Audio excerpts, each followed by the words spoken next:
मंत्री शामिल थे। और इस वक्त की बड़ी खबर आपको दिल्ली से दे रहे हैं, जहां पर आज रात 8 बजे देश की जनता को संबोधित करेंगे प्रधानमंत्री नरेंद्र मोदी। पीएमओ ने ट्वीट करके भी इस बात की जानकारी दे दी है कि आज रात 8 बजे पीएम मोदी एड्रेस करेंगे। तो Shri Narendra Modi will be addressing the nation eight 8 PM this evening. तो ट्वीट करके पीएमओ ने भी इस बात की जानकारी दे दी है। इस वक्त की बड़ी खबर आपको बता रहे हैं। तो देश की जनता को एक बार फिर से संबोधित करेंगे देश के प्रधानमंत्री नरेंद्र मोदी।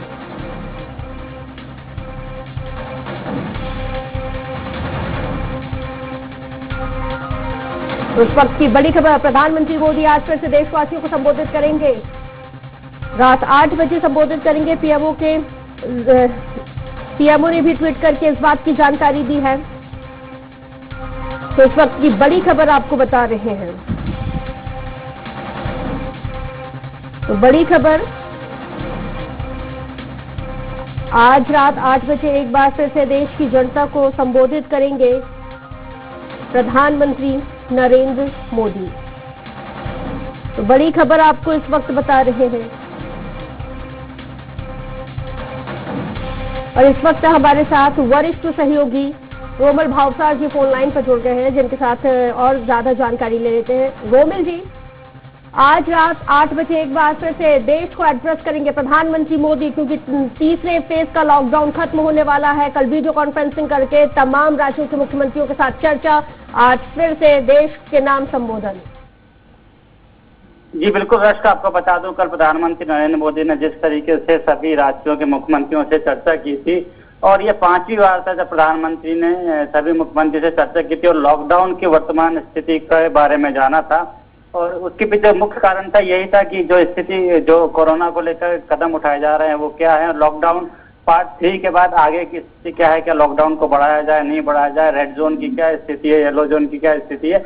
इसके बाद रात 8 बजे पीएम मोदी का देश को संबोधित करना, मतलब साफ तौर पर आज रात 8 बजे कोई बड़ा ऐलान कर सकते हैं, जैसे कि संभावना व्यक्त की जा रही है कि 17 मई को जो लॉकडाउन खत्म हो रहा है उसके बाद पीएम मोदी इस लॉकडाउन को उन क्षेत्रों में जो रेड जोन में आते हैं, जहां पे कोरोना के संक्रमित मामले लगातार सामने आ रहे हैं, तो ऐसा माना जा रहा है कि ये घोषणा भी हो सकती है और कुछ नए टर्म्स एंड कंडीशंस के साथ, कुछ नए नियम शर्तों के साथ लॉकडाउन को आगे बढ़ाया जा सकता है। तो कुल मिलाकर रात 8 बजे का इंतजार है जब प्रधानमंत्री नरेंद्र मोदी एक बार फिर आएंगे और देश को संबोधित करेंगे।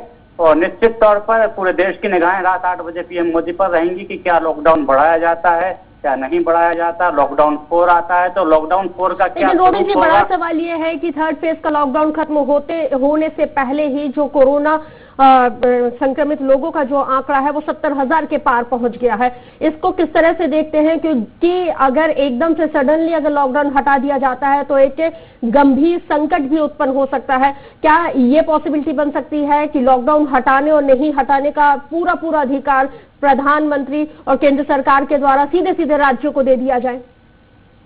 देखिए बिल्कुल रखें, ये बिल्कुल साफ बात है कि लॉकडाउन 3 चलते चलते जिस तरीके से भारत में कोरोना पीड़ितों की संख्या वो 70,000 क्रॉस कर गई है, उसके बाद लॉकडाउन पार्ट 3 में एक जो नई तस्वीर सामने आई है वो ये है कि लगातार मजदूरों की जो हालत देखने को मिल रही है। उसके बाद फिर कल ये ट्रेनें चलाने का फैसला लेना जो लिया, आज से ट्रेनें भी चालू की गई हैं। तो इसमें देखिए प्रधानमंत्री मोदी ने कल मुख्यमंत्रियों से चर्चा की है, तो निश्चित तौर पर इसमें लॉकडाउन 4 तैयार किया जा सकता है, लॉकडाउन 4 किया जा सकता है, लेकिन हो सकता है कि उसकी तस्वीर कुछ अलग हो, क्योंकि जिस तरीके से लॉकडाउन पार्ट 1 हमने देखा था जिसमें नरेंद्र मोदी ने साफ तौर पर कहा था जान है तो जहान है, तो निश्चित तौर पर सब अपनी जान बचाने के लिए लॉकडाउन पार्ट 1 में घरों में थे। लेकिन जब लॉकडाउन पार्ट 2 आया तो नरेंद्र मोदी ने ये कहा था कि जान भी चाहिए और जहान भी चाहिए। और शायद लॉकडाउन पार्ट 3 में जंग है तो जहान है का शायद इसी के मद्देनजर रखते हुए, क्योंकि लॉकडाउन 3 आते आते हमने देखा कि देश की जो अर्थव्यवस्था है वो पूरी तरह से डगमगा गई।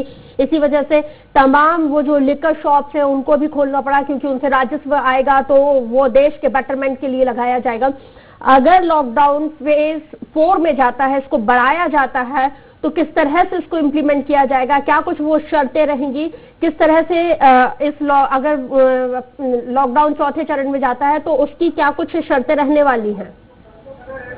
देखिए बिल्कुल साफ तौर पे यही बात मैं आपको बता रहा था कि जान है तो जहान से लेके जान भी और जग है तो जहान है।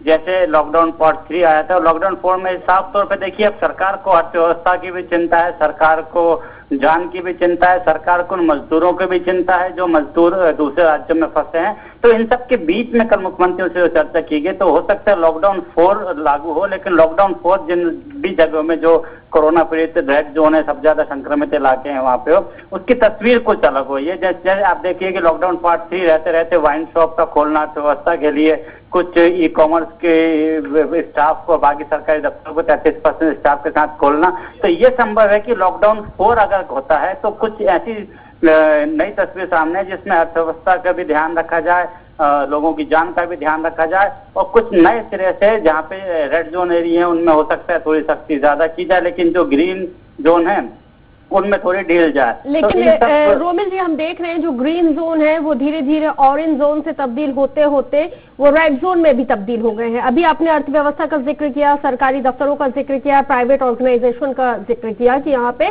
कुछ शर्तों के साथ रियायत दी जाएगी और इन दफ्तरों को खोला जाएगा, जैसे कि लॉकडाउन 2 से इनको खोला गया है। बड़ा सवाल यह है उस मजदूर वर्ग का जिन तक योजनाओं का लाभ नहीं पहुंच पा रहा है, उसको लेकर सरकार के पास क्या व्यापक योजना है, किस तरह से उनको लाभ पहुंचाया जाएगा, क्योंकि 1500 में किसी भी मजदूर का घर नहीं चलेगा। तो कुछ बड़ा सोचना होगा सरकारों को। देखिए बिल्कुल वही बात मैं आपको बता रहा था कि जिस तरीके से लॉकडाउन 4 अगर लागू होता है तो सरकार को उन मजदूरों की भी चिंता करनी पड़ेगी जो 1 दिन 2 दिन 4 दिन 1 हफ्ते पैदल चल रहे हैं, जो 100 200 500 600 किलोमीटर तक चल के पैदल आ रहे हैं। तो लॉकडाउन अगर 4 होता है तो कैसे पहले इनको अपने घर पहुंचाया जाए, क्योंकि स्थिति अगर सबसे ज्यादा गंभीर अभी हो रही है तो मजदूरों की हो रही है। कभी औरंगाबाद में ट्रेन के नीचे आके मरते हुए मजदूर भी देखे, नरसिंहपुर का हादसा, यूपी का हादसा जहां मध्य प्रदेश के मजदूर मरे थे। तो लॉकडाउन 4 में ये हो सकता है कि कुछ ऐसी तस्वीर भी सामने आए, कुछ ऐसे प्रावधान सरकार करे कि मजदूरों को अपने घर तक पहुंचाने की और व्यवस्था की जाए, क्योंकि जितने मजदूर घर पहुंचते हैं उससे कई ज्यादा मजदूर के साथ छात्र अभी फंसे हुए हैं और अपने घर नहीं जा पा रहे हैं। साथ ही अर्थव्यवस्था को देखते हुए बाकी चीजों को भी खोला जाए और जहाँ पे देख रहे हैं संक्रमित ज्यादा है, जैसा आपने भी कहा कि कुछ ग्रीन जोन एरिया भी रेड जोन में तब्दील हो गए हैं। तो ये भी एक बहुत बड़ी बात है कि जैसे हमारे मध्य प्रदेश में भी नीमच है, नीमच में एक भी कोरोना संक्रमित नहीं था, लेकिन उसमें भी संक्रमण के मामले सामने आ गए हैं। तो यहाँ पे भी किस तरह से लॉकडाउन 4 में ऐसे किया जाए रियायतें मिलेगी, ये वाकई में आज रात 8 बजे पता चल जाएगा। बहुत शुक्रिया रोमिल जी तमाम जानकारी के लिए हमारे साथ जुड़ने के लिए।